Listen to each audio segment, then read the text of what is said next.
আসসালামু আলাইকুম। আজকের পর্বে আমাদের আলোচনার বিষয়বস্তু হচ্ছে অরবিট আর অরবিটাল, এই দুইটার মধ্যে ডিফারেন্স। তো অনেকেই অরবিট আর অরবিটাল এই দুইটার মধ্যে যে মেইন ডিফারেন্সটা আছে সেটা বুঝতে পারে না। তো আমরা আজকে এই দুইটা টার্ম নিয়ে একদম ডিপলি বিস্তারিতভাবে আলোচনা করব। তো চলো আলোচনা শুরু করা যাক। অরবিট বলো আর অরবিটাল বলো, এই দুইটাই আমাদের ধারণা দেয় ইলেকট্রনের অবস্থান সম্পর্কে। ইলেকট্রনের অবস্থান সম্পর্কে, তবে একটা ধারণা দেয় প্রপারলি আর একটা ধারণা দেয় ইমপ্রপারলি। তো কোনটা কারেক্টলি ধারণা দেয় আর কোনটা ইনকারেক্টলি ধারণা দেয় সেটা আমরা দেখব।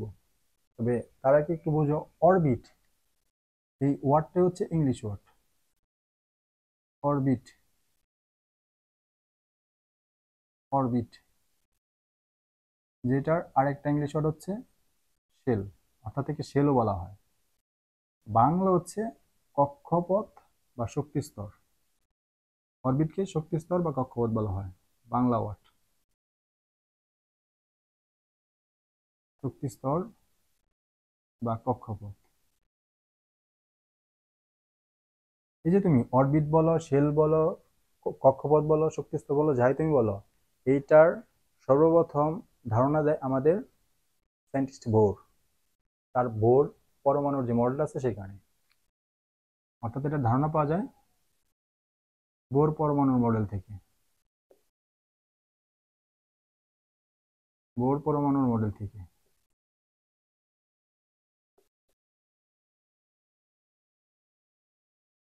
আর অরবিটাল, এটার ওয়ার্ড ইংলিশ, বাংলাটাও অরবিটালই নাম।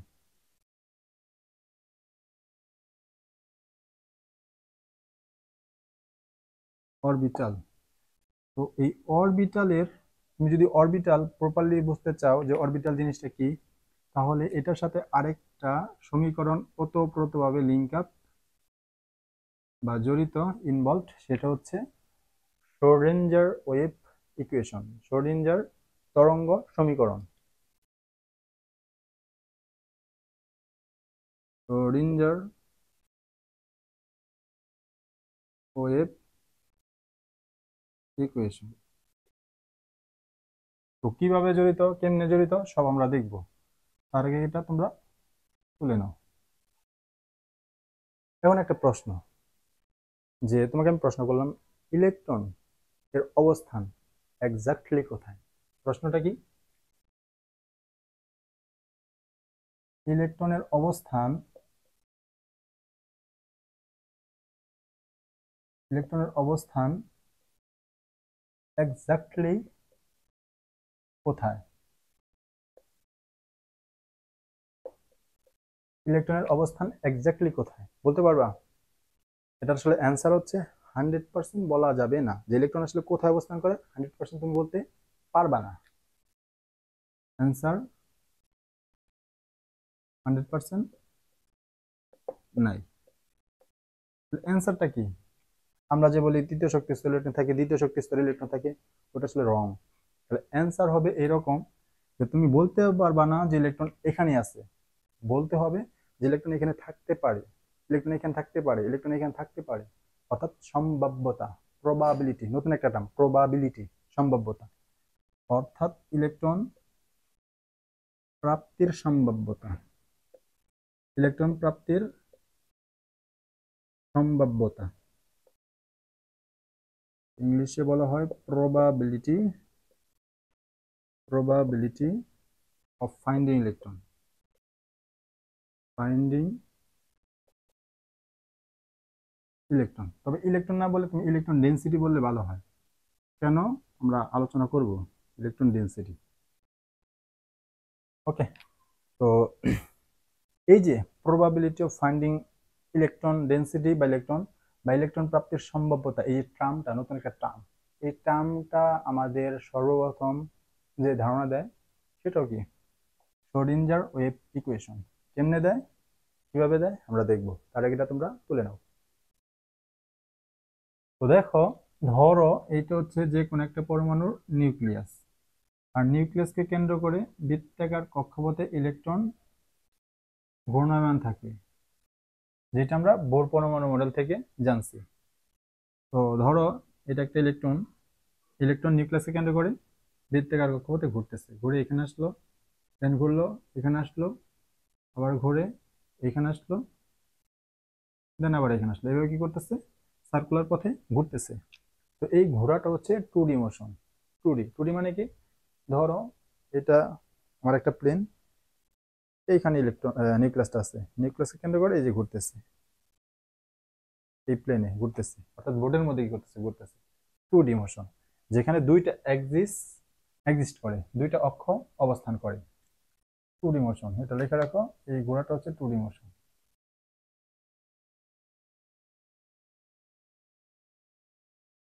2D মোশন মানে কি, টু এক্সিস। ওকে, এই যে 2D মোশন আকার যে ইলেকট্রন ঘুরতেছে, এইটা বলছে কে, এটা হচ্ছে বোর পরমাণু মডেল থেকে আমরা জানছি। তো ইলেকট্রন যদি এইভাবে নিউক্লিয়াসকে কেন্দ্র করে 2D মোশনে ঘুরে, তাহলে ইলেকট্রনের নেচার হচ্ছে পার্টিকেল নেচার, অর্থাৎ কণা ধর্ম। কিভাবে, ধরো এই যে এইটা, এটার মধ্যে আমি একটা রশি বাঁধলাম, রশি বেঁধে এভাবে কি করলাম, ঘোরালাম, তাহলে এটা কি করবে, সার্কুলার পথে ঘুরবে না, ঘুরবে। এটা কি একটা পার্টিকেল, অনেকগুলো পার্টিকেল দ্বারা গঠিত, মানে এটা কণা ক্যারেক্টার, হ্যাঁ, পার্টিকেল ক্যারেক্টার, পার্টিকেল নেচার। তো ইলেকট্রন যদি পার্টিকেল হয় তাহলে সে বৃত্তাকার কক্ষপথে ঘুরবে, এবং বোর পরমাণু মডেল থেকে আমরা যাচ্ছি কি সার্কুলার পথে ঘুরে। তার জন্য এই ইলেকট্রনকে বোর পরমাণু মডেলে কণা ধর্ম হিসেবে গণ্য করা হয়েছে। কণা অর্থাৎ ইলেকট্রন কণার মতো আচরণ করে, এটা কে ধরছে, বোর, বোর মডেল। তো একটু মনোযোগ দাও, ইলেকট্রনকে কণা হিসেবে গণ্য করা হয়, কাউন্ট করা হয় বোর পরমাণু মডেলে। হ্যাঁ, কেন, এটা আগে মনে করো, আগের যুগে ইলেকট্রনকে কণা হিসেবে কাউন্ট করা হতো। যত পার্টিকেল আছে, যেমন ফোটন বলো, ইলেকট্রন বলো, যত মাইক্রো পার্টিকেল আছে তাদেরকে কণা হিসেবে কাউন্ট করা হইতো। এবং এইটাকে বলা হয় ক্লাসিক্যাল মেকানিক্স, অর্থাৎ ইলেকট্রনকে যারা কণা হিসেবে গণ্য করে সেটা হচ্ছে ক্লাসিক্যাল মেকানিক্স। লেখো, ক্লাসিক্যাল মেকানিক্স।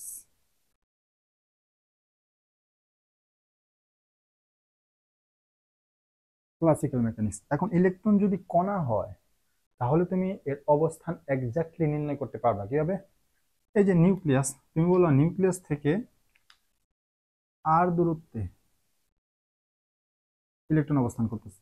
যদি কণা হয় তাহলে বৃত্তাকার কক্ষপথে ঘুরবে, এবং তুমি বলবা নিউক্লিয়াস থেকে আর দূরত্বে ইলেকট্রন অবস্থান করতেছে, নিউক্লিয়াস থেকে আর দূরত্বে ইলেকট্রন অবস্থান করতেছে, নিউক্লিয়াস থেকে আর দূরত্বে ইলেকট্রন অবস্থান করতেছে। অর্থাৎ তুমি কি করতে পারতেছো, এক্স্যাক্টলি যে অবস্থানটা ইলেকট্রনের নির্ণয় করতে পারতেছো, যদি ইলেকট্রন সার্কুলার পথে ঘুরে 2D মোশনে, অর্থাৎ ইলেকট্রন কণা ক্যারেক্টার শো করে। বাট আগেটা লিখে নেই, অর্থাৎ তুমি 100% অবস্থান নির্ণয় করতে পারতেছো, বাট বাট ইলেকট্রন অ্যাকচুয়ালি কণা হিসেবে আচরণ করে না। তো এইটা সর্বপ্রথম যে বলে সে হচ্ছে সায়েন্টিস্ট ডি ব্রগলি। সে বলে যে ইলেকট্রন যখন নিউক্লিয়াসকে কেন্দ্র করে ঘুরে, তখন তার ঘোরাটা এরকম সার্কুলার পথে এরকম না, বৃত্তাকার পথে এরকম না, সে ঘুরে কিভাবে, তরঙ্গের মতো। অর্থাৎ এটা ধরো ইলেকট্রন, সে ঘুরতেছে এইভাবে তরঙ্গের মতো,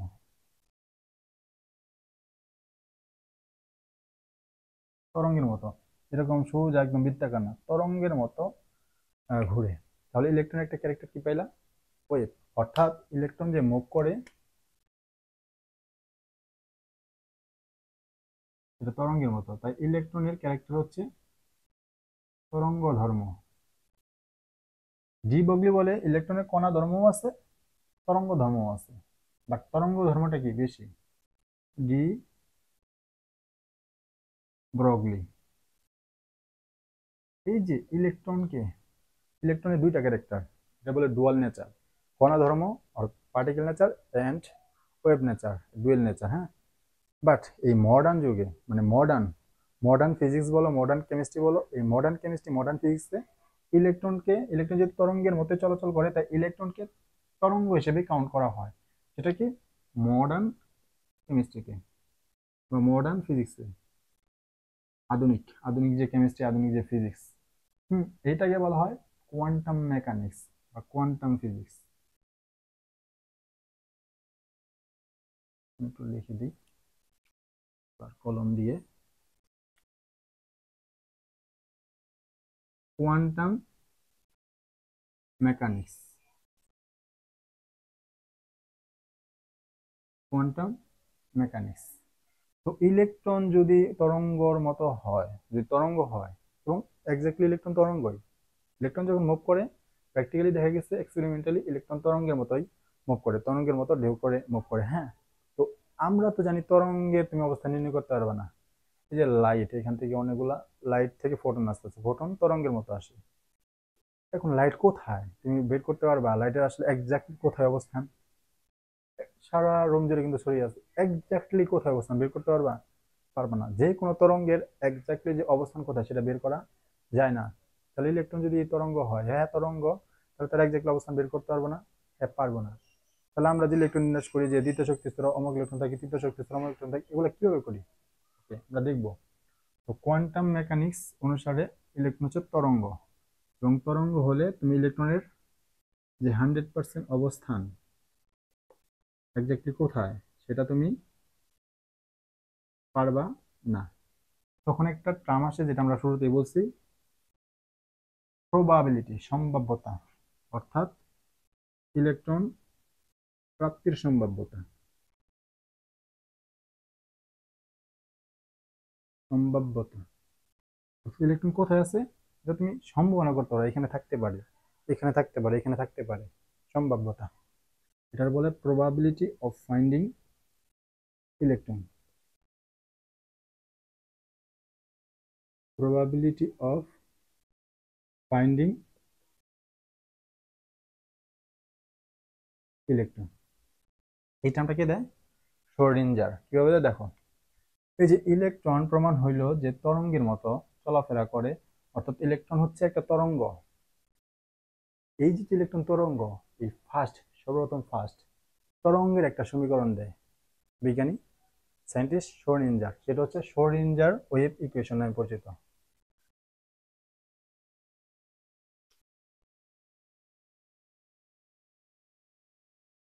শ্রোডিঞ্জার ওয়েভ ইকুয়েশন, ইকুয়েশনটা কি দেখো, D square psi D X square,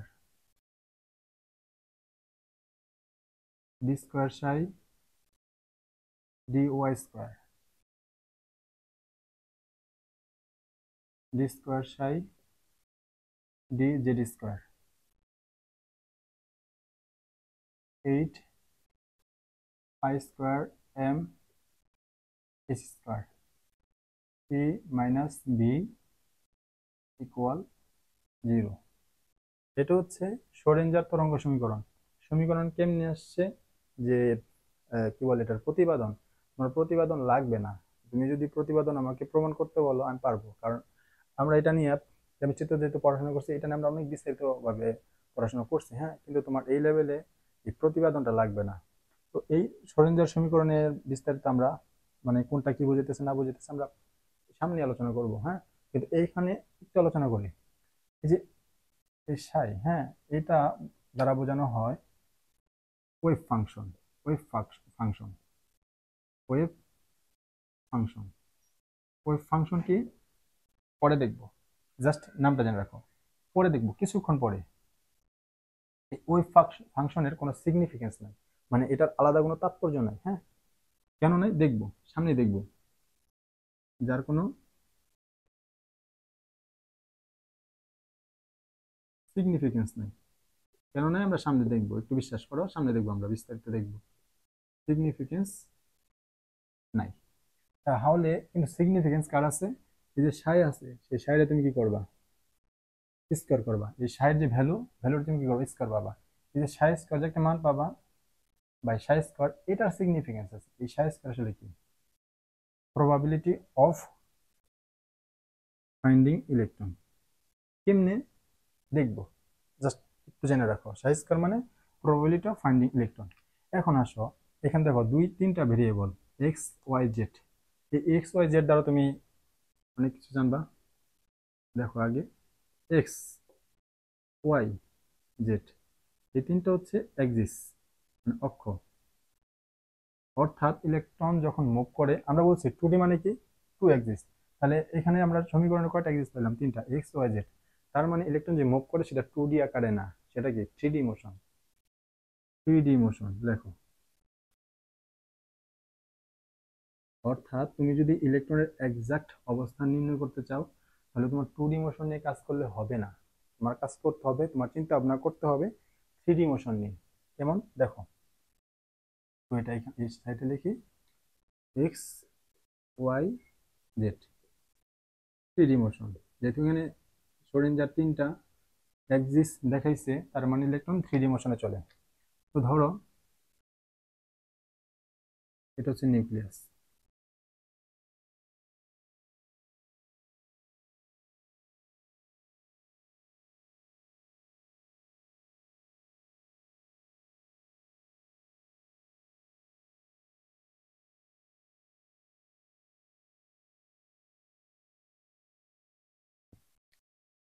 ভালো করে বুঝান, যা বোঝাতে চাইতেছি বুঝান।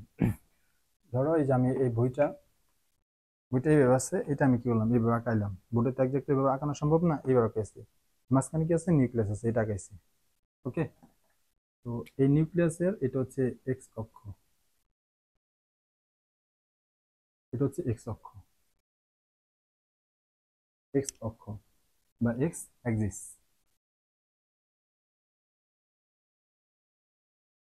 এইটা হচ্ছে জেড অক্ষ। আর আরেকটা আছে,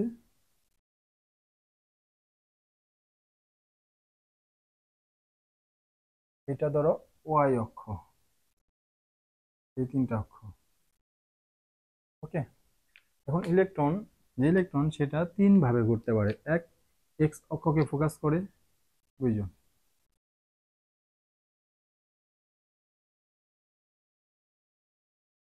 বুঝছো, আমার দেখাই তোমারে। এটা ধরো এক্স অক্ষ। হুম। ইলেকট্রন এইভাবে ঘুরতেছে, এইভাবে, অর্থাৎ এইভাবে ঘুরতেছে। এটা আমি আঁকাইলাম। তারপর ইলেকট্রন কিভাবে ঘুরতে পারে, জেড অক্ষকে ফোকাস করে। এটা আমি নীল কালি দিয়ে দেখাই, তাহলে সুন্দর।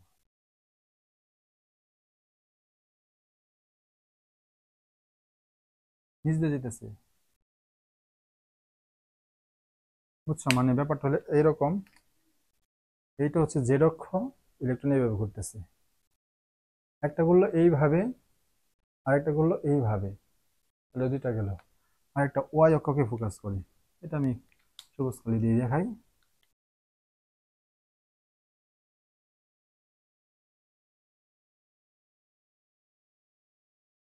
ধর এটা ওয়াই অক্ষ এইভাবে ঘুরতেছে। অর্থাৎ ইলেকট্রন, এই যে টু ডি মোশন দেখেছিলাম, টু ডি মোশন আকারে ঘুরে না, ইলেকট্রন কিভাবে ঘুরে, থ্রি ডি মোশন আকারে। ওকে। এই যে এটা ধারণা তুমি কোথা থেকে পাইলা, তুমি পাইলা সোরেঞ্জার ওয়েভ ইকুয়েশন থেকে। এখন আমরা বিস্তারিতভাবে দেখব যে অরবিট আর অরবিটাল জিনিসটা কি। অরবিট কি, এই যে যে সার্কুলার পথে ঘুরতেছে, ধরো ওয়াই অক্ষকে ফোকাস করে ঘুরতেছে, এটা একটা অরবিট। এই যে সবুজ কালি যেটা দেখেছি, এটা একটা অরবিট। কালো কালি দেখেছি, এটা একটা অরবিট, শক্তি স্তর। নীল কালি দেখেছি, এটা একটা অরবিট বা শক্তি স্তর। শক্তি স্তরে ইলেকট্রন ঘুরে, এই যে ঘোরাটা, সেটা হচ্ছে পার্টিকেল নেচার। তাহলে ওয়েভ নেচারটা কি দেখবো, ওই ওয়েভ নেচার থেকে আমরা অরবিটালের ধারণাটা পাই। আমরা কণা ধর্ম থেকে অরবিট নেচারটা, অরবিট সম্পর্কে ধারণা পাই। আর ওয়েভ নেচার থেকে আমরা পাই অরবিটালের ধারণাটা। তো এটা তোমরা তুলে নাও। এখন আমরা বিস্তারিতভাবে অরবিটাল জিনিসটা দেখব। তো খেয়াল করো, এইটা একটা প্লেন, মানে এই যে এইভাবে আছে, মাঝখানে আমি কি করছি, নিউক্লিয়াস গেছে, যেটা তোমাদের আমি মাত্রই বললাম। এইটা আমার কি, এক্স অক্ষ।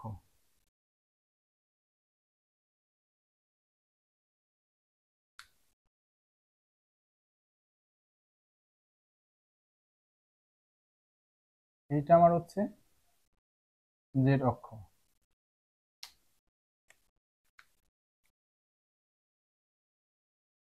আর এটা আমার ওয়াই অক্ষ। ইলেকট্রন থ্রি মোশনে ঘোরে, তাই না? তো একটা হচ্ছে জেড অক্ষ, এক্স অক্ষকে ফোকাস করে ঘুরে,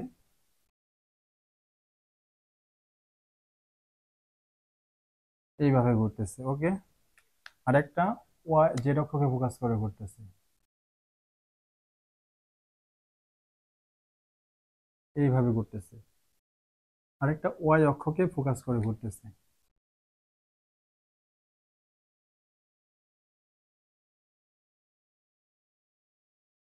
ওকে, এইভাবে ঘুরলো। এই যে ইলেকট্রন, এখন একটু ভালো করে বুঝবা, এক্স অক্ষটাকে ফোকাস করো।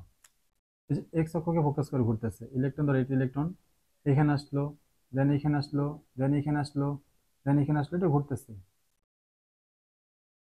যে ইলেকট্রন যে বৃত্তাকার কক্ষপথে ঘুরতেছে এক্স অক্ষকে ফোকাস করে, এটা হচ্ছে পার্টিকেল নেচার, কণা ধর্ম। বাট আমরা জানি ইলেকট্রন কিভাবে মুভ করে, তরঙ্গ আকারে। তো বিষয়টা এইরকম, যে ইলেকট্রন যখন মুভ করে তরঙ্গ আকারে, তখন ইলেকট্রনের আসলে কোথায় আছে তুমি নির্ণয় করতে পারবে না। তরঙ্গ আকারে মুভ করতেছে, ইলেকট্রন এক্স্যাক্টলি কোথায় আছে বলতে পারবা পারবা না, বাট বলতে পারবা কি ইলেকট্রনের ঘনত্বটা বেশি কোথায়, ইলেকট্রনের ঘনত্বটা কম কোথায়। যেমন, আমি তোমাকে বুঝাই। ধরো আকাশ দিয়ে যে বিমান চলে না, বিমান যখন চলে তখন দেখবা বিমানের পিছন দিয়ে আকাশের মধ্যে অনেকটা ধোঁয়া রেখে যেতেছে, দেখছো কি? ছোটবেলায় আমরা দেখছি, এখনো দেখি যে বিমান চলে গেছে বাট পিছন দিকে অনেক ধোঁয়া আছে। ধোঁয়া পিছন দিকে কমতে কমতে কমতে বিমানের কাছাকাছি ধোঁয়া বলা থাকে এভাবে, ধোঁয়া আর দিকে বিমান চলে গেছে। সিমিলারলি ইলেকট্রন চলে যাইতেছে, কিন্তু পিছনে কি রেখে গেছে, ইলেকট্রন ডেন্সিটি। তো এই ইলেকট্রনের ডেন্সিটিটা তুমি যখন এই যে এক্স অক্ষকে ফোকাস করে ঘুরতেছে এই প্লেন বরাবর, তখন তুমি যখন এক্স অক্ষ বরাবর আসবা, তখন দেখবা যে এক্স অক্ষ বরাবর ইলেকট্রন ডেন্সিটিটা বেশি। এটা হচ্ছে ইলেকট্রন ডেন্সিটি, ইলেকট্রন ঘনত্ব। ধরো তুমি পাইলা, এই যে তুমি পাইলা এখানে, দেখো এখন তুমি বলবা এখানে কি ইলেকট্রন ডেন্সিটি নাই, এখানে নাই, এখানে নাই, এখানে আছে। বাট এক্স অক্ষ বরাবর ইলেকট্রন ডেন্সিটিটা বেশি, ইলেকট্রন ঘনত্বটা বেশি, ইলেকট্রন মেঘটা বেশি। অর্থাৎ এইখানে ইলেকট্রন মেঘ, ইলেকট্রন মেঘ বা ঘনত্ব প্রাপ্তির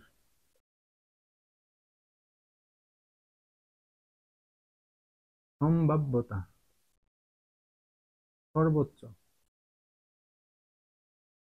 probability of finding electron density is maximum, ওকে, সর্বোচ্চ। এইদিকেও আছে, এই যে এক্স অক্ষকে ফোকাস করে যে ঘুরতেছে, প্রত্যেকটা পয়েন্টেই তুমি ইলেকট্রন ডেন্সিটি পাবা। বাট এক্স অক্ষ বরাবর তুমি যখন আসবা, তখন ইলেকট্রন ঘনত্বটা বেশি পাবা। ওকে, তো এই যে যেখানে তুমি ইলেকট্রন ঘনত্ব বেশি পাইতেছো, এটাকে বলা হয় অরবিটাল। এক্স অক্ষ বরাবর পাইলা, এটাকে বলা হয় পি এক্স অরবিটাল, মনে রাখো, পি এক্স অরবিটাল। যেখানে আমার ইলেকট্রন ঘনত্ব প্রাপ্তির সম্ভাব্যতা সর্বোচ্চ। এক্স অক্ষ পাইলে, এক্স অক্ষ বরাবর পাইলে সেটাকে আমরা বলবো পি এক্স অরবিটাল। তারপরে খেয়াল করো, জেড অক্ষকে ফোকাস করে ঘুরতেছে, ইলেকট্রন ঘুরতেছে, ইলেকট্রন ঘুরতেছে, এগুলো ইলেকট্রন ঘুরতেছে। আর এই যে আমি দেখো ফোটা ফোটা করে দেখালাম, ইলেকট্রন যে সার্কুলার পথে ঘুরে, ঘোরাটা হচ্ছে কণা ধর্ম, যেটা হচ্ছে ক্লাসিক্যাল মেকানিক্স যারা বিশ্বাস করে তারা ওটা বিলিভ করবে। বাট যারা কোয়ান্টাম মেকানিক্স বিলিভ করে, যেমন আমরা হচ্ছে কোয়ান্টাম মেকানিক্স, ধরো আমরা কি বলবো যে না, ইলেকট্রন সার্কুলার পথে ঘুরে, ওকে ঘুরে, ঘুরেটা হচ্ছে পার্টিকেল নেচার। বাট ইলেকট্রন ঘুরে কি হবে, তরঙ্গ আকারে, অর্থাৎ সে কি রেখে যাবে, ইলেকট্রন ডেন্সিটি। অর্থাৎ কোথাও ইলেকট্রন ডেন্সিটি বেশি পাবা, কোথাও ইলেকট্রন ডেন্সিটি কম পাবা বা পাবাই না। তো দেখা যায় যখন জেড অক্ষকে ফোকাস করে ঘুরে, ধরলা তুমি জেড অক্ষ বরাবর আসলা, তুমি অক্ষ বরাবর এসে ইলেকট্রন ডেন্সিটি ম্যাক্সিমাম পাইলা, অক্ষ বরাবর এসে ম্যাক্সিমাম পাইলা। তো এইটাকে আমরা বলবো পি জেড অরবিটাল। এরপর ওয়াই অক্ষকে ফোকাস করে ঘোরার সময়, বৃত্তাকার কক্ষপথে ঘুরতেছে, ঘোরাটা হচ্ছে particle nature. But electron density, অর্থাৎ তরঙ্গায়িত চলে আমরা ইলেকট্রন ডেন্সিটি পাবো, পার্টিকেল খুঁজে পাবো না। অর্থাৎ ইলেকট্রন চার্জ, ইলেকট্রন চার্জ কোথাও বেশি, ইলেকট্রন চার্জ কোথাও নাই বললে চলে। তো দেখা যায় যখন ওয়াই অক্ষ ঘুরে, তখন দেখা গেল, ধরো দেখা গেল ওয়াই অক্ষ বরাবর ইলেকট্রন ডেন্সিটিটা বেশি। এই যে যে একটা রিজিয়নে, একটা স্পেসে তুমি ইলেকট্রন ডেন্সিটি বেশি পাইলা ওয়াই অক্ষ বরাবর, সেটাকে আমরা বলবো পি ওয়াই অরবিটাল। বুঝো? তাহলে দেখো, ইলেকট্রন সার্কুলার পথে ঘুরতেছে, এক্স অক্ষকে ফোকাস করে ঘুরতেছে, ওয়াই অক্ষকে ফোকাস করে ঘুরতেছে, জেড অক্ষকে ফোকাস করে ঘুরতেছে। বাট সব জায়গায় কি তুমি ইলেকট্রন ডেন্সিটি খুঁজে পাইলা? পাইলে না। এটা সার্টেন রেজিয়নে, সার্টেন স্পেসে, স্পেসে, থ্রি ডি রেজিয়নে, যে স্পেসে তুমি ইলেকট্রন ডেন্সিটি খুঁজে পাইলা, ইলেকট্রন প্রাপ্তির সম্ভাব্যতা ম্যাক্সিমাম, সেটাকে আমরা বলবো অরবিটাল। অর্থাৎ যেখানে অরবিটাল হচ্ছে, অরবিটাল এটা হচ্ছে আমাদের এই যে স্পেস, এটা হচ্ছে আমাদের অরবিটাল।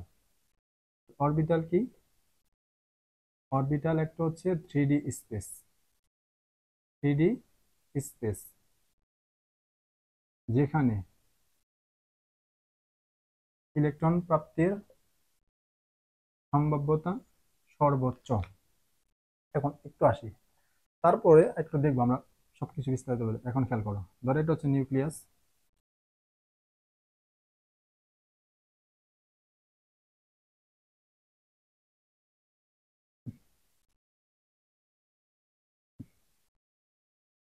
এটা হচ্ছে এক্স অক্ষ, এটা ওয়াই অক্ষ, এটা হচ্ছে জেড অক্ষ। তো এক্স অক্ষকে ফোকাস করে ঘুরলো, ওকে। জেড অক্ষকে ফোকাস করে ঘুরলো, ওকে। ওয়াই অক্ষকে ফোকাস করে ঘুরলো, ওকে। তিনভাবে ঘুরলো। তো দেখা গেল তুমি এক্স অক্ষ আসো, আবার ওয়াই এক্স এর মাঝামাঝি আসো, ওয়াই অক্ষ আসো, বা ওয়াই জেড এর মাঝামাঝি আসো, জেড আর এক্স অক্ষ আসো, বা জেড আর এক্স অক্ষের মাঝামাঝি আসো, যেখানে আসো অল জায়গায় ইলেকট্রন ডেন্সিটি সেম। অর্থাৎ প্রত্যেক জায়গায় ইলেকট্রন ডেন্সিটি কি? সেম। প্রত্যেক জায়গায় ইলেকট্রন ডেন্সিটি কি? সেম।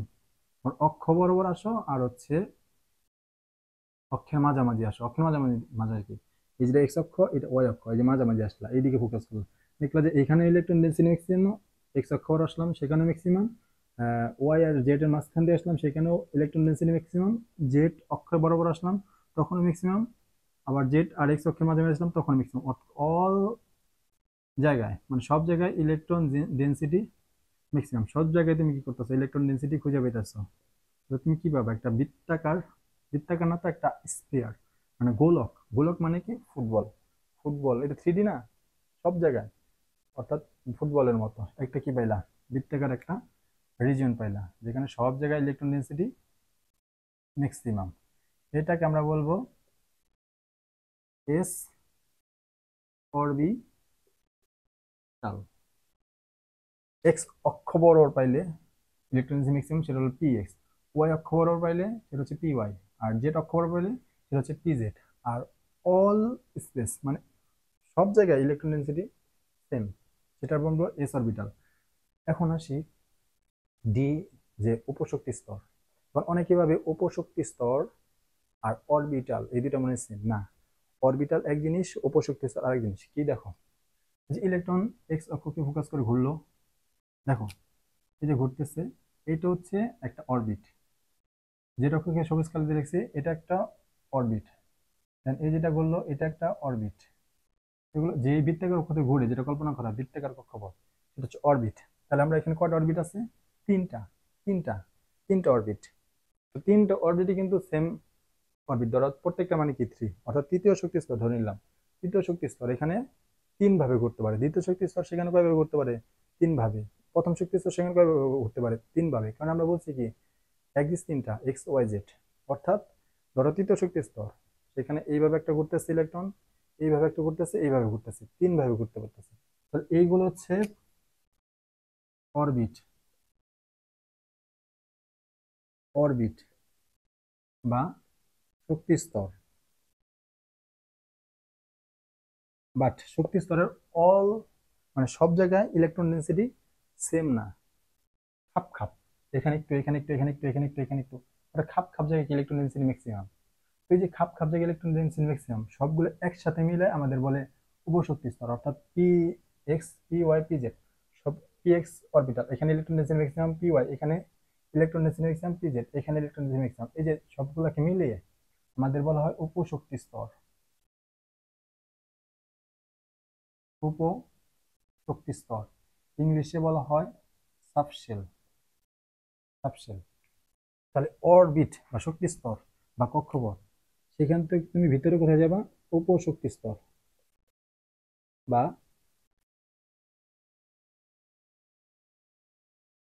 সাবশেল। এরকম সাবশেল কি আছে? এস আছে, পি আছে, ডি আছে, এফ আছে, সাবশেল। বাট সাবশেলকে বা উপশক্তি স্তরকে ভাঙলে তুমি কি পাবা? ছোট ছোট কিছু রিজন পাবা, ছোট ছোট কিছু রিজন পাবা। যেমন আমি দেখাইলাম পি একটা উপশক্তি স্তর, এখান থেকে যে পি, পি একটা উপশক্তি স্তর। ধরো ইলেকট্রন বিন্যাসের নিয়মে এটা হচ্ছে পি উপশক্তি স্তর, পুরাটা উপশক্তি স্তর। এই উপশক্তি স্তরের ভিতরে ছোট ছোট কি আছে? রিজন আছে। কয়টা? একটা, দুইটা, তিনটা। এক, দুই, তিন। এটা হচ্ছে পি এক্স, এটা হচ্ছে পি ওয়াই, এটা হচ্ছে পি জেড। এই যে P X, P Y, P Z, এইগুলাকে বলা হয় অরবিটাল। অরবিটাল, অরবিটালের ইংলিশ অরবিটাল, বাংলা অরবিটাল। তো অরবিটাল কি? এইখানে ইলেকট্রন আমরা লিখি, এইখানে ইলেকট্রন থাকবে। অর্থাৎ অরবিটাল হচ্ছে 3D স্পেস, যেখানে ইলেকট্রন প্রাপ্তির সম্ভাব্যতা সর্বোচ্চ বা ম্যাক্সিমাম। অর্থাৎ সেটা কত হতে পারে? দেখা যায় কিনা, ওকে, সেটা হতে পারে 90 থেকে 95% বা তারও বেশি, বা তারও বেশি। ওকে, অরবিট শক্তি স্তর, শক্তি স্তরকে ভাঙলে তুমি কি পাবা? উপশক্তি স্তর বা সাবশেল। সাবশেলকে ভাঙলে আরো ছোট ছোট কিছু রিজন পাও, সেটাকে বলা হয় অরবিটাল, যেখানে মূলত ইলেকট্রন থাকে। অরবিটালের ডেফিনেশন কি? অরবিটাল হচ্ছে একটা 3D স্পেস, যেখানে ইলেকট্রন প্রাপ্তির সম্ভাব্যতা, মানে ইলেকট্রন থাকার সম্ভাব্যতা, তুমি বলতে পারবে না অরবিটাল, সেখানে ইলেকট্রন থাকে, থাকার সম্ভাব্যতা থাকতে পারে। এরকম পার্সেন্টেজ 90 থেকে 95% সর্বোচ্চ, বা তারও বেশি। ওকে, এ হচ্ছে অরবিটাল। এখন আমরা একটু দেখবো ডি উপশক্তি স্তর, ডি উপশক্তি স্তর বা ডি সাবশেল, সেটা নিয়ে। তো তার আগে এটা তুলে নাও। তো দেখো, ডি উপশক্তি স্তর, যাকে ইংলিশে বলা হয় ডি সাবশেল, উপশক্তি স্তরের ইংলিশ হচ্ছে সাবশেল। তো ধরো এই পুরোটা হচ্ছে উপশক্তি স্তর বা সাবশেল। তো আমরা দেখছি যে উপশক্তি স্তর বা সাবশেল ছোট ছোট কিছু রিজিয়ন নিয়ে গঠিত, যে রিজিয়নে ইলেকট্রন ডেন্সিটি সর্বোচ্চ থাকে। আর ওই রিজিয়ন গুলোকে বলা হইতেছিল অরবিটাল। যেমন পি সাবশেল বা পি উপশক্তি স্তর তিনটা অরবিটাল নিয়ে গঠিত, P X, P Y, P Z. আর এস অরবিটাল, দেখো এস উপশক্তি স্তর, সেখানে কিন্তু কোনো ছোট ছোট রিজিয়ন নাই, মানে অল স্পেসে কি ইলেকট্রন ডেন্সিটি সেম, ইলেকট্রন প্রাপ্তির সম্ভাবনা সেম, এক্স যাও, ওয়াই যাও, জেড অক্ষ যাও, সব জায়গায় ইলেকট্রন ডেন্সিটি সেম। তাই সেখানে আলাদা আলাদা কোনো স্পেস যেহেতু নাই, তাই উপশক্তি স্তর যেই কথা, এসের ক্ষেত্রে এস অরবিটাল বলা একই কথা। কিন্তু পি এর ক্ষেত্রে P X, P Y, P Z তিনটা ভিন্ন ভিন্ন রিজিয়নে ইলেকট্রন ডেন্সিটি আলাদা আলাদা। হুম, সিমিলার হতে এই ডি উপশক্তি স্তর, সেখানে অল স্পেসে ইলেকট্রন ডেন্সিটি সেম না, ছোট ছোট কিছু রিজন আছে, সেই রিজন নিয়ে ডি উপশক্তি স্তর গঠিত। এরকম পাঁচটা রিজিয়ন, তাই ডি উপশক্তি স্তর পাঁচটা অরবিটাল নিয়ে গঠিত। একটা, দুইটা, তিনটা, চারটা, পাঁচটা। তো একটার নাম হচ্ছে ডি এক্স ওয়াই, আরেকটার নাম হচ্ছে ডি ওয়াই জেড, আরেকটার নাম হচ্ছে ডি জেড এক্স, আরেকটা হচ্ছে D X square minus Y square, আরেকটা হচ্ছে ডি জেড স্কোয়ার। তো এখন আমরা এগুলো ফিগার মাধ্যমে দেখবো। তো আমরা তো জানছিলাম যে অক্ষ কিভাবে থাকে, এটা এক্স, এটা জেড, আর এটা হচ্ছে ওয়াই। তো এখানে কয়টা অক্ষ আছে? X Y. তো তুমি আঁকাবা সর্বপ্রথম এইভাবে দিলাম, দুইটা অক্ষ নিবা, তিনটা অক্ষ নিলে একটু জটিল হয়ে যায়। দুইটা অক্ষ আছে এক্স ওয়াই, তো কোনটারে কোন অক্ষ ধরবো? দেখো এখানে কোন এক্স কোন বরাবর ছিল? এই বরাবর, এই বরাবর এক্স। তো অবশ্যই যেটা আছে সেটা ওয়াই দিবা। ওকে, এরপর দেখা যায় ডি এক্স ওয়াই, এই অরবিটালে দেখো এক্স অক্ষ আছে, তার মানে কি ইলেকট্রন এক্স অক্ষকে ফোকাস করে ঘুরতেছে, আবার ওয়াই অক্ষকে ফোকাস করে ঘুরতেছে। বাট দেখা যায় কি, যে ইলেকট্রন ডেন্সিটি এটা পাওয়া যায় এক্স আর ওয়াই অক্ষের মাঝামাঝি, সর্বোচ্চ পাওয়া যায়। বুঝছো? ইলেকট্রন ডেন্সিটি এক্স আর ওয়াই অক্ষের মাঝামাঝি পাওয়া যায়। আর পি এর ক্ষেত্রে দেখছিলাম যে অক্ষ বরাবর পাওয়া যায়, এস এর ক্ষেত্রে দেখছিলাম সব জায়গায় পাওয়া যায়। এটার নাম হচ্ছে কি ডি এক্স ওয়াই অরবিটাল। তারপর আসি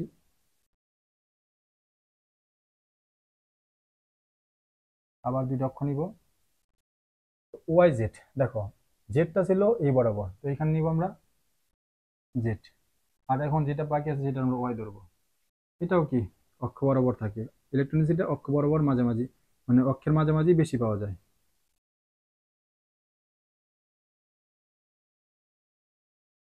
এটাকে বলা হইতেছে D Y Z orbital. Orbital not subshell, এটা হচ্ছে পুরোটা মিলা সাবশেল, আর এই যে জাস্ট একটা খুবকে বলা হচ্ছে অরবিটাল। তারপরে ডি জেড এক্স, দুইটা অক্ষ। দেখো এই যে এক্স তো এই বরাবর থাকে, জেড তো এই বরাবর থাকে, সমস্যা নাই, দিয়ে দিলাম। তারপর অক্ষের মাঝামাঝি, ইলেকট্রন ডেন্সিটি অক্ষের মাঝামাঝি বেশি পাওয়া যায়।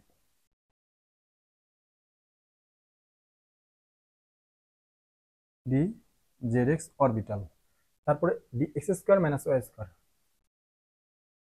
খেয়াল করে এটা, দুইটা অক্ষ, একটা এক্স আর একটা ওয়াই। তো যখন স্কোয়ার থাকবে তখন অক্ষ বরাবর পাওয়া যায় আগের মতোই, পি পি এর মতো অক্ষ বরাবর পাওয়া যায়। বুঝছো, অক্ষ বরাবর পাওয়া যায়। তো খেয়াল করো পি এর আর ডি, এই যে P X P Y P Z আর D X square minus Y square মধ্যে পার্থক্য কি? দেখো ওইখানে পি এক্স এর ক্ষেত্রে জাস্ট একটাই ছিল, আর পি ওয়াই ক্ষেত্রে একটাই ছিল, but D X square minus Y square দুইটা মিলেই কিন্তু এক্স অক্ষ বরাবর আছে, ওয়াই অক্ষ বরাবর আছে, দুইটা মিলে হচ্ছে D X square minus Y square. আরেকটা হচ্ছে ডি জেড স্কোয়ার। তিনটা অক্ষ নিলাম, এখন এখন তিনটা অক্ষ নিলে কোনো সমস্যা নাই, বোঝানো সহজ হবে।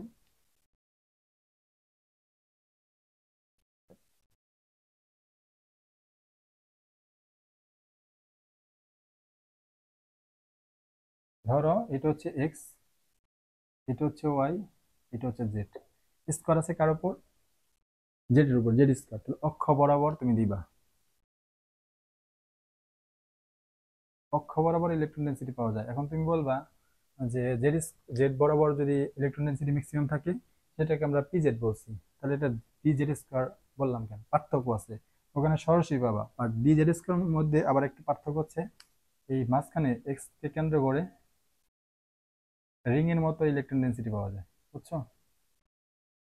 এই ওটা বোঝানো একটু ডিফিকাল্ট, জাস্ট মনে করো রিং এর মতো একটা মাঝখানে পাওয়া যায়, আর এখানে একটা কনিক্যাল, মানে কোন আইসক্রিমের মতো তো দেখা যায় এরকম। তো এটি হচ্ছে আমার কি ডি জেড স্কোয়ার। অর্থাৎ ডি উপশক্তি স্তরে যে ডি সাবশেল গুলো আছে সেগুলা ডিফিউজড হয়ে যায়, অক্ষের মাঝামাঝি হয়ে যায়। তো এখানে দেখো তিনটা D X Y Y Z Z X, এই তিনটা অরবিটাল অক্ষের মাঝামাঝি অবস্থান করে, অক্ষের মাঝামাঝি। আর এই দুইটা D X square minus Y square আর ডি জেড স্কোয়ার, এটা হচ্ছে অক্ষ বরাবর থাকে, অক্ষ বরাবর থাকে। তো এই হচ্ছে আমাদের অরবিটাল নিয়ে কথাবার্তা। তো আশা করি বুঝছো, এখন এটা তুলে নাও। তো আমরা দেখলাম যে অরবিট, অরবিটাল, সাবশেল, এদের প্রত্যেকের মধ্যেই ডিফারেন্স আছে। তো অরবিট মানে শক্তি স্তর বা কক্ষপথ, আর সাবশেল মানে উপশক্তি স্তর। তো অনেকেই ভাবে যে উপশক্তি স্তর আর অরবিটাল দুইটা মেবি সেম জিনিস, বাট দুইটা কি না, সেম জিনিস না। উপশক্তি স্তর বা সাবশেল কিছু ক্ষুদ্র ক্ষুদ্র রিজিয়ন নিয়ে গঠিত, যেখানে ইলেকট্রন প্রাপ্তির সম্ভাব্যতা অনেক বেশি বা সর্বোচ্চ, সেই ছোট ছোট রিজিয়নকে অরবিটাল বলা হইতাছে। সেই অরবিটাল নিয়েই আমাদের উপশক্তি স্তর গঠিত, অনেকগুলো অরবিটাল মিলে মিলে উপশক্তি স্তর। তাই উপশক্তি স্তর আর অরবিটাল সেম জিনিস না। তো এখন আমরা লাস্টে দেখব শ্রোডিঞ্জার ওয়েভ ইকুয়েশন। তো বইয়ের মধ্যে বিস্তারিতভাবে নাই, আমরাও বিস্তারিতভাবে আলোচনা করব না, বিস্তারিত আলোচনা আমরা করব যখন আমরা অনার্সে কেমিস্ট্রি বা ফিজিক্স নিয়ে পড়াশোনা করব। ওকে, তো শ্রোডিঞ্জার ওয়েভ ইকুয়েশনটা কি? তো দেখো D square psi D X square plus D square psi D Y square, D square psi D Z square, 8 I square M by H square E minus V equal 0। তো এটার প্রতিপাদন আমাদের লাগবে না। প্রতিপাদন চাইলে আমরা প্রমাণ করতে লিখতে পারি, আলোচনা করতে পারি, বাট আদতে সেটা লাগবে না। এখান থেকে প্রশ্নই খুব কম হয়, বাট এটা বোঝাটা আমাদের জন্য খুবই গুরুত্বপূর্ণ। ওকে, কারণ এটা এই যে এখানে দেখো এক্স ওয়াই জেড তিনটা ভেরিয়েবল না, এই তিনটা ভেরিয়েবলই আমাদেরকে নির্দেশ করে তিনটা কোয়ান্টাম সংখ্যা। আমরা সামনে দেখবো কোয়ান্টাম সংখ্যা, প্রধান কোয়ান্টাম সংখ্যা, সহকারী কোয়ান্টাম সংখ্যা এবং ম্যাগনেটিক কোয়ান্টাম সংখ্যা। তিনটা যে কোয়ান্টাম সংখ্যা, এই তিনটা কোয়ান্টাম সংখ্যা, এই এক্স ওয়াই জেড তিনটা যে ভেরিয়েবল, এই তিনটা ভেরিয়েবলের সলিউশন। এটা একটা সমীকরণ না? সেই সমীকরণকে তুমি সলিউশন করলে, সমাধান করলে সলভ পাবা না? সেই সলভ থেকে এক্স ওয়াই জেড এর যে সলভ, সেটা আমাদের তিনটা কোয়ান্টাম সংখ্যা নির্দেশ করে। ওকে, তো এইখান থেকে আমাদের কোয়ান্টাম সংখ্যা আসে। ওকে, আগে দেখি পরিচয়টা দেখি। সাই, এটাকে বলা হয় ওয়েভ ফাংশন। কি দেখবো এখন আমরা? Wave function. তো দেখো এই যে এটা হচ্ছে মোট শক্তি, টোটাল এনার্জি, ইলেকট্রনের টোটাল এনার্জি মোট শক্তি ইলেকট্রনের, কারণ সমীকরণটা হচ্ছে ইলেকট্রনের। ভিটা হচ্ছে বিভব শক্তি, পটেনশিয়াল এনার্জি, বিভব শক্তি। আর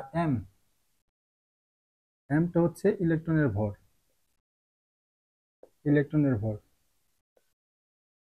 এই তো আমরা জানি প্ল্যাঙ্কের কনস্ট্যান্ট। এক্স ওয়াই জেড, যেটা তো আমরা দেখছিলাম, এক্স ওয়াই জেড এটা যে সলিউশন, এটা আসলে আমাদের কি নির্দেশ করে? তিনটা কোয়ান্টাম সংখ্যা, প্রধান কোয়ান্টাম সংখ্যা, সহকারী কোয়ান্টাম সংখ্যা এবং ম্যাগনেটিক বা চুম্বক কোয়ান্টাম সংখ্যা। ওকে, তো এই এক্স ওয়াই জেডই আবার কি নির্দেশ করে? যে ইলেকট্রন 2D মোশনে ঘোরে না, 3D মোশনে ঘূর্ণায়মান থাকে। ওকে, যাই হোক, এখন আমরা আসি আলোচনা। এই যে সাই, ওয়েভ ফাংশন, এটার কি, এটার কোনো সিগনিফিকেন্স আছে? এর তাৎপর্য হতে আসতে পারে যে সাই এর তাৎপর্য আছে কি নাই, বা এমসিকিউতে আসতে পারে। অ্যান্সার হচ্ছে তাৎপর্য নাই। তাৎপর্য নাই কেন? দেখো এখানে একটা সমীকরণ, মানে তরঙ্গ দেখো, ভালো করে খেয়াল করবা। ধরো এটা একটা তরঙ্গ, বুঝো, এটা একটা তরঙ্গ, তরঙ্গটা এই বরাবর চাইতেছে। ওকে, তো এই তরঙ্গ, দেখো এই মানটারে আমরা, এই যে অক্ষ বরাবর যেটা আছে সেই মানটারে আমরা শূন্য ধরলাম। শূন্য। তরঙ্গ এইখান থেকে কতটুকু উপরে উঠতেছে বা কতটুকু নিচে নামতেছে, কতটুকু উপরে উঠতেছে বা কতটুকু নিচে নামতেছে, কতটুকু উপরে উঠতেছে, এটাকে বলা হয় বিস্তার বা অ্যামপ্লিটিউড। বিস্তার। তো এই বিস্তারটা হচ্ছে কি? এই সাই, তো সাইটা কি? সাই হচ্ছে প্রবাবিলিটি অ্যামপ্লিটিউড বা সম্ভাব্যতা বিস্তার। প্রবাবিলিটি অ্যামপ্লিটিউড, অ্যামপ্লিটিউড বিস্তার। অর্থাৎ এই যে কালো কালিতে যেটা লিখছি, এটা হচ্ছে সাইয়ের ফিগার। ওকে, তাহলে সাইয়ের মান কি হইতে পারে? প্রবাবিলিটি অ্যামপ্লিটিউড এক। দেখো উঠতেছে উঠতেছে উঠতেছে, উপর দিকে ওটাকে আমরা দেবো পজিটিভ, আবার নামতেছে নামতেছে নামতেছে, এখানে আসলো, তাহলে এখানে কি? শূন্য। আবার নামতেছে নামতেছে আরো নামতেছে, এখানে কি? নেগেটিভ। অর্থাৎ প্রবাবিলিটি অ্যামপ্লিটিউড এর ভ্যালু, এর ভ্যালু, ভ্যালু কি হইতে পারে? পজিটিভ, নেগেটিভ, শূন্য। এখানে লিখি আমরা এর ভ্যালু পজিটিভ হইতে পারে, নেগেটিভ হইতে পারে, শূন্য হইতে পারে, জিরো হইতে পারে। ওকে, বাট দেখো স্যার কেন সিগনিফিকেন্স নাই বা তাৎপর্য নাই, এটার কারণে এখন আমরা বলবো। বাট একটা জায়গায় ইলেকট্রন আছে কি নাই, যেটাকে আমরা কি বলছিলাম? Probability density, probability of finding electron, electron প্রাপ্তির সম্ভাব্যতা। একটা জায়গায় ইলেকট্রন আছে কি নাই, সেটার সম্ভাবনা কি হতে পারে? এইটা জিরো অথবা ওয়ান। তাই না? সম্ভাবনার মান দুইটা হতে পারে, জিরো অথবা কি ওয়ান। জিরো মানে জিরো, আর ওয়ান মানে কি? পজিটিভ ভ্যালু না? আর তুমি বলতে পারো এখানে ইলেকট্রন আছে, পজিটিভ। অ্যান্সার বললাম এখানে ইলেকট্রন আছে, মানটা কি? পজিটিভ। এখানে ইলেকট্রন নাই, তার মানে কি? জিরো। সম্ভাবনার দুইটা মান হতে পারে, এক পজিটিভ আর জিরো। বাট সায়ের কি হইতেছে? নেগেটিভ ভ্যালু হইতেছে না? বাট ইলেকট্রন প্রাপ্তির সম্ভাবনা সেটা তো নেগেটিভ হইতে পারে না, সম্ভাবনার মান তো নেগেটিভ হইতে পারে না, এই জন্য সায়ের কোনো সিগনিফিকেন্স নাই। তাহলে কি লিখবা? ইলেকট্রন প্রাপ্তির সম্ভাব্যতা বা কি প্রবাবিলিটি অফ ইলেকট্রন ডেন্সিটি, এটার মান কি হতে পারে?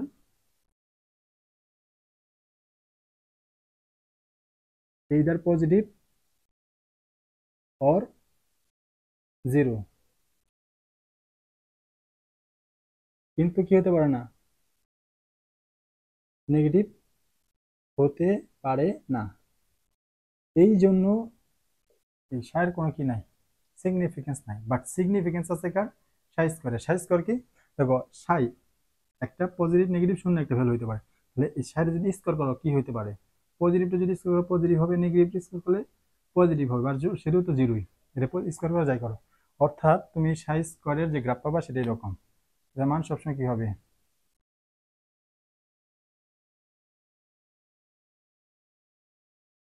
বুঝছো, পজিটিভ মান হবে। মান সবসময় কি হবে, পজিটিভ মান হবে, দেখা যায় কি যায়, হ্যাঁ, মান সবসময় পজিটিভ হবে উপরের দিকে, অর্থাৎ পজিটিভ শূন্য, পজিটিভ শূন্য, পজিটিভ শূন্য। তাহলে আমরা কোথায় লিখি, লিখি এটা মুছে দিই, এটা তুলে থাকলে মুছে দিই, এটা তুলছো তো মুছে দিই। এখন আমরা দেখবো সাই স্কোয়ার। সাই স্কোয়ার এর তাৎপর্য আছে, এর তাৎপর্য আছে কেন, কারণ এটার মান অলওয়েজ পজিটিভ, অথবা কি, এবং জিরো, পজিটিভ অথবা জিরো। এবং আমরা তো জানি যে ইলেকট্রন প্রাপ্তির সম্ভাবনা সেটা মানে কি হয়, পজিটিভ অথবা জিরো। অর্থাৎ এখানে ইলেকট্রন আসছে, তাহলে সম্ভাবনা ধরো আছে, তাহলে কি পজিটিভ ভ্যালু। অথবা বললাম যে এখানে ইলেকট্রন নাই, তাহলে সম্ভাবনা কি, এখানে ইলেকট্রন নাই মানে জিরো।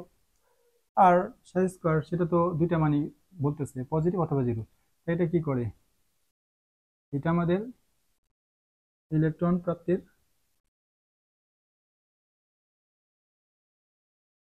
সম্ভাব্যতা পরিমাপ করে। তাই আমরা সাই স্কোয়ারকে কি বলবো, সাই স্কোয়ারকে বলবো যে এটাই কি, ইলেকট্রন প্রাপ্তির সম্ভাব্যতা, ইলেকট্রন প্রাপ্তির সম্ভাব্যতা, যাকে আমরা ইংলিশে বলি probability of electron density, probability of electron density, বা তুমি শুধু ইলেকট্রন লিখতে পারো। সাই কে বলা হইতেছিল প্রবাবিলিটি অফ, প্রবাবিলিটি অ্যামপ্লিটিউড, আর স্কোয়ার কে বলা হইতেছে প্রবাবিলিটি অফ ইলেকট্রন ডেন্সিটি। তো অর্থাৎ তুমি যদি এইভাবে লেখো একটা, তুমি ধরো নেগেটিভ ইনফিনিটি থেকে পজিটিভ ইনফিনিটি পেলা, দেন তুমি সাই স্কোয়ার লিখলা, এর ইন্টিগ্রেশন করলা, তাহলে মান কত পাবা, ওয়ান। ওয়ান মানে কি, তুমি নেগেটিভ কোনো স্পেস থেকে পজিটিভ, নেগেটিভ থেকে পজিটিভ ইনফিনিটি দূরত্বের মধ্যে তুমি যদি ইলেকট্রনকে খুঁজতে চাও তাহলে ইলেকট্রন তো পাবাই।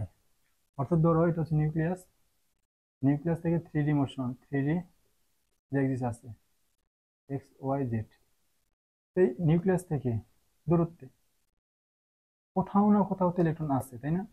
এটা হচ্ছে কি, কোথাও না কোথাও ইলেকট্রন আছে মানে কি, এর মান হচ্ছে ওয়ান। অর্থাৎ সাই স্কোয়ার এটা আমাদের কি করে, ইলেকট্রন প্রাপ্তি যে সম্ভবত সেটা পরিমাপ করে। এই হচ্ছে আমাদের শ্রোডিঞ্জার ওয়েভ ইকুয়েশন।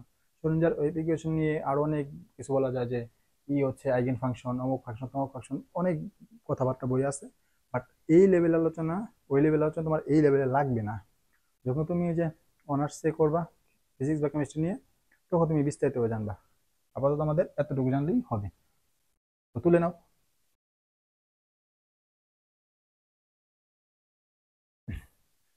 ওকে, তো আজকের মধ্যে আমাদের পর্ব এই পর্যন্তই। ওকে, সবাই ভালো থেকো।